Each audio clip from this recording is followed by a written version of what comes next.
예, 지난 시간에는 말소기준 등기와 임차인의 대항력 발생 시점 두 가지를 비교하는 권리 분석에 대해서 설명을 했습니다. 이번 시간에는 말소기준 등기의 의미는 크게 세 가지가 있습니다. 그 세 가지 중에 첫 번째 의미에 대해서 설명을 하도록 하겠습니다.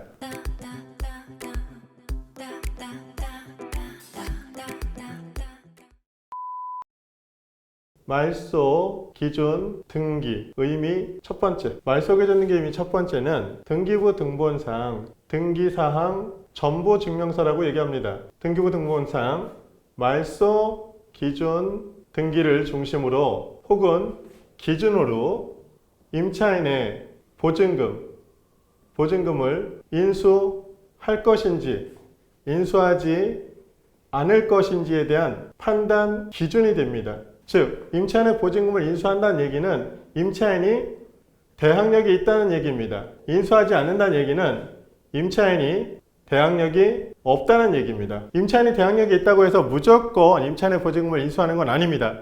일정한 조건이 있습니다. 조건이. 그러면 이걸 표로 한번 설명을 해보도록 하겠습니다. 매각물건 명세서에 최선순위 설정 등기가 기재가 됩니다. 2012년도 8월 31일 근저당이라고 쓰여 있습니다. 즉 최선 설정 등기가 말소기준 등기입니다. 2012년도 8월 31일 근저당. 그러면 근저당의 효력은 돈 빌려준 당일날 즉시 발생할 겁니다. 그러면 근저당권자가 자기 권리에 대해서 신청을 하려면 등기소 가서 신청을 해야 됩니다. 그럼 등기소의 업무 시간은 오전 9시에서 오후 6시까지입니다. 여기 A라는 임차인이 있습니다.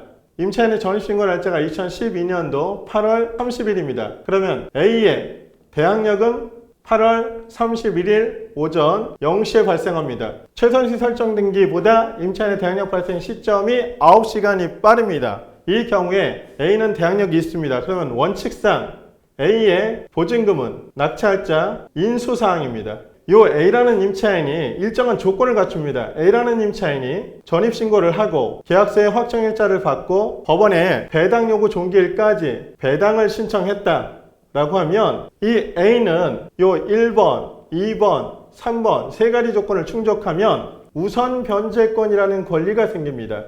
이 우선 변제권이라고 하는 것은 후순위 권리보다 먼저 배당받을 수 있는 권리를 이야기하는 겁니다.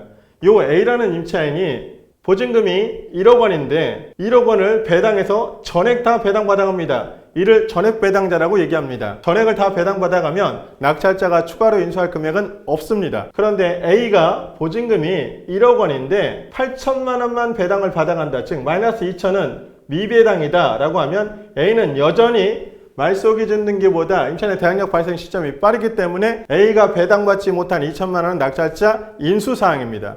이런 경우에만 인수하는 겁니다. 여기 B라는 임차인과 C라는 임차인이 있습니다. B라는 임차인은 2012년도 9월 4일날 전입신고했고 C라는 임차인은 2012년도 8월 31일날 전입신고했습니다. 각각의 대항력 발생 시점은 9월 5일 오전 0시가 되고 여기는 9월 1일 오전 0시가 됩니다. 즉 최선시 설정 일자보다 대항력 발생 시점이 둘 다 늦습니다. B나 C는 둘 다 대항력이 없습니다. 대항력이 없다는 얘기는 원칙상 낙찰로 권리가 소멸된다는 얘기입니다. 즉 낙찰자 인수사항은 없습니다. 인수사항은 없습니다. 그러면 여기에는 예외 조항이 있느냐? 여기는 예외 조항이 없습니다.